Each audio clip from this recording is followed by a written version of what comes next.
and welcome back to my channel, and this time I'm doing a book haul. I know, it's been just a hot minute since I've done my big summer book haul, which was actually 4 parts. But of course I bought more books. Of course, I went on vacation to Vienna, and while being on Vienna I was shopping online for books. And then I came back from the vacation and I had like a huge amount of boxes to unbox, and then I got more books, so So this is going to be the book haul for the months like late August till end of September, and I'm going to split it in 2 parts because I have a lot of adult books as well as young adult books. So this part is going to be young adult books only. Let's just get started. And the first book that I have is actually more like a middle grade, and you probably know this book, and this is the first time I will be reading this book. This is Amphigory by Edward Gorey, and it's actually called 15 Books Amphigory by Edward Gorey. I've never read anything by this author before, but he has like the craziest illustrations with short stories, and they're like creepy fairy tale-like stories. I saw one of his smaller books, almost like a picture book, in an independent bookstore called Queen Books, where I was for a presentation of the middle grade story, or rather book number 1 in the series called Earn It by Cinder McLeod. And I just happened to be there at the presentation, and I saw that book at the counter, and I was like, oh, I really want to buy it, but it was so small. So I went online, researched online, and found this book on Amazon for like cheaper price. So I cannot wait to read it because, like, look at those. I just love those. I have a book that I got sent for review, and this is Resurgence by A.J. Flower. I believe this is book number 1 in trilogy. So this is a historical fiction, and I'm not a huge fan of historical fiction, but it's supposed to have some sort of sci-fi or fantasy elements, because otherwise I cannot really imagine myself reading that. But here's the synopsis, and I'm going to read it because it will just give you a better understanding of what this book is about. In the summer of 1913, Mary committed suicide by crashing a plane into her parents' house. Her survival kept secret, she is spared a life sentence in Iceland with opportunity for a job as a pilot aboard a mysterious airship. On a mission that takes Mary across entire continents, the chance to taste all of life's richness and sensual pleasure is thrown at her. But Mary learns quickly that a life of her own comes at a price, and the consequence of failure becomes death when she is drawn into humanity's darkest horrors. The man she loves is a ruthless assassin. Her friends are murderers. And Mary must find a reason to live all over again when an ancient technology is reinvented to unleash vengeance for a genocide the world ignored. So this book has an interesting premise. I'm just not that much sold on a historical aspect of it, but I'm still very grateful for the author and his rep to reaching out to me to provide this copy. It took forever to get to me. Like, seriously, forever. It was coming from UK.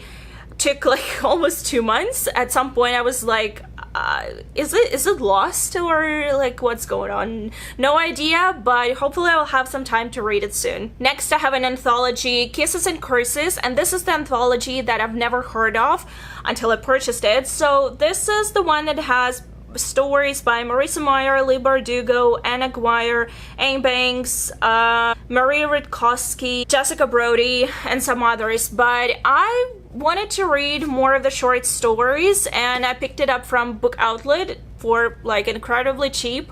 And I like the idea of Kisses and Curses. So if anyone read this book, please let me know down below. I believe it was published back in 2012, so quite a while back. I want to know if it's actually worth the read. Next I have a copy of The Lost Magician by Lisa Maxwell. It's one of the recent releases, and it was based on the description, one of the anticipated books since it's YA fantasy.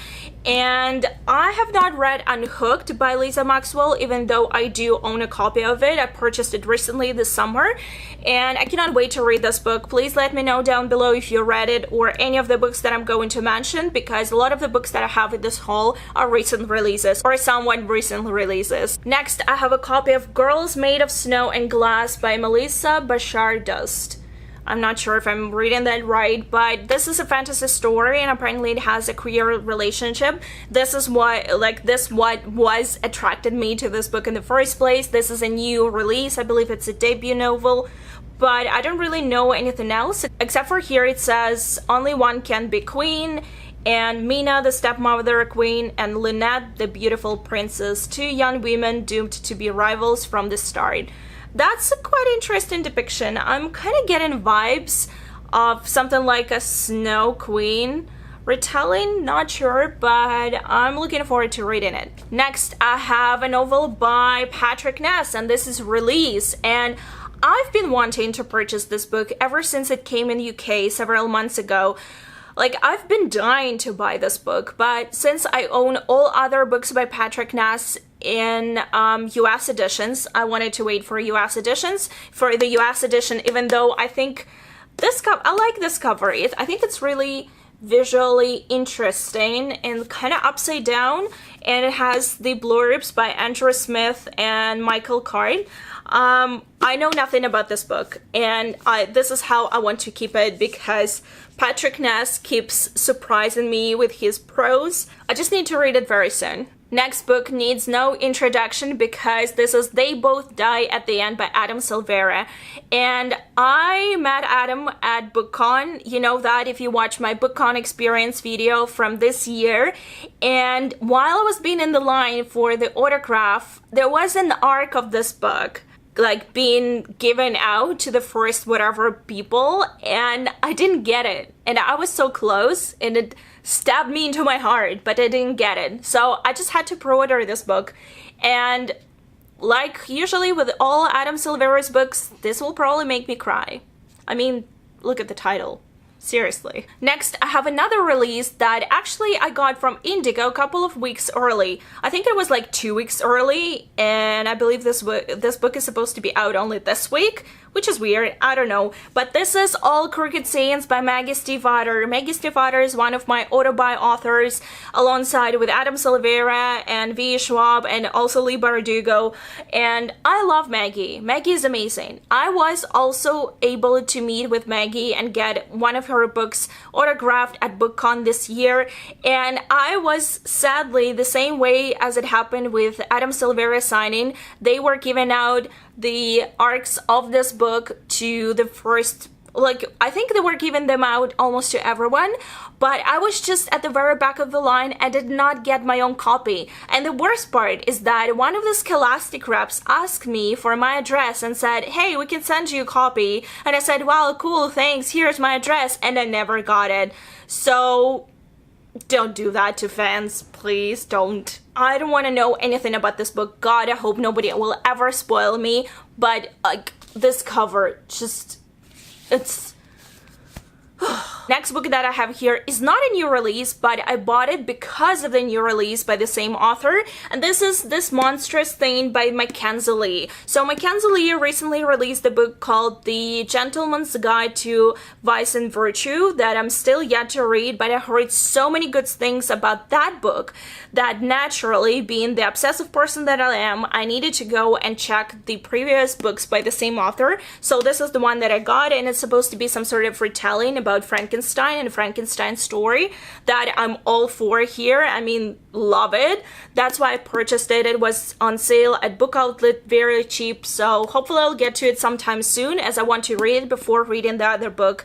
My logic here, and you might be saying, like, what do you do there? Like, you buy so many books, but you don't read them. I'm a very obsessive person, and I'm also having, like, I have a specific way of reading books. I have to read books in a specific order, and if I know that the author produced something that I would really like, for example, in the case of Mackenzie Lee, that would be The Gentleman's Guide to Vice and Virtue, and I know that I would love that book, but before going into that one, since it's a more recent release and obviously every writer's writing style develops over the time, I wanted to read something before that, so that if I ever decide to go back and read the previous novels by the same author, I would not be disappointed in the writing style. It happened to me before, and I'm a very obsessive person, and I also like reading books in a certain sequence, like in the order of publication, for example.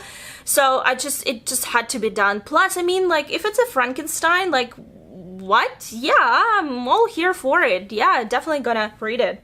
at some point, and also like super creepy, right? Next, I have 2 releases by Leigh Bardugo, and you can probably guess what those books are, because the first one is obviously a Wonder Woman, a Warbringer, and I've been dying to get an arc of this book at BookCon. There was a huge mob of people waiting for Leigh Bardugo. I also talked about it in my experience of BookCon 2017.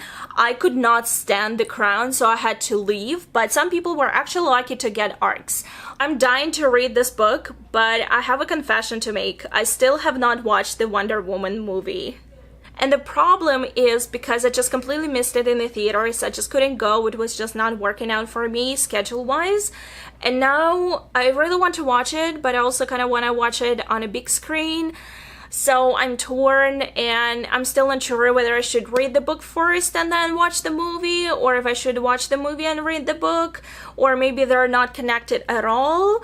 If someone read the book and watched the movie, can you let me know if I should be, you know, like, what's the right order of doing things in this case? Please do not spoil it for me, please. And the last but definitely not least is this beautiful, beautiful book. This is The Language of Thorns, Midnight Tales, and Dangerous Magic by Leigh Bardugo, which is obviously part of the Krisha world. And even though I had some problems with the Krisha, I read only book number 1 in the trilogy, and I had some problems with it. I liked the world enough to continue buying all the books by Leigh Bardugo, and I also got a preview, a sampler of this book at BookCon. It was probably one of my favorite things that I ever got there, and the artwork there and the cover itself were so stunning that when I saw it, I was like, I'm buying that book. Like, I don't care, because look at that. Like, every single page here is a work of art. Absolutely stunning. And let me take off the dust jacket. Look at this. Absolutely stunning. So if you're a fan of Krisha trilogy, you'll probably already own this book, but I'm so happy to have it. Okay, this is it, guys. This is the end of part 1 of my book haul, and these were only young adult novels, and I will be talking about all the adult books that I got in those 2 months in my second part. Thank you so much for watching, guys, and I'll see you very soon. Bye!